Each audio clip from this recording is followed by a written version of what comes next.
So hello friends, this is day 5. So today I am talking about how to SQL data connect to Power BI and publish on Power BI account. So let's start the video. So first one, open Power BI desktop, go to home tab and select get data option.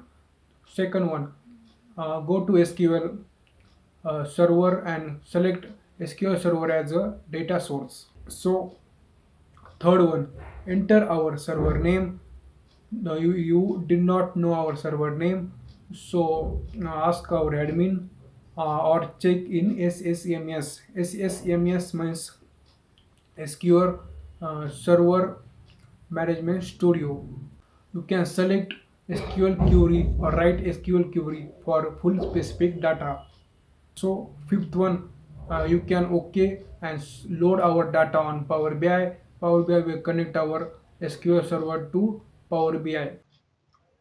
Now our SQL data is ready in the Power BI. So step 6, save our report, give file name, publish on a right corner button, click on a right corner button and publish our report. Now you can sign in our Power BI account. You can see your link or http.powerbi.app.com. Then you can show our manager, or you can automatic refresh, or you can pin our dashboard on the data analytics. So this work is a data analyst. So you can work with our data like this.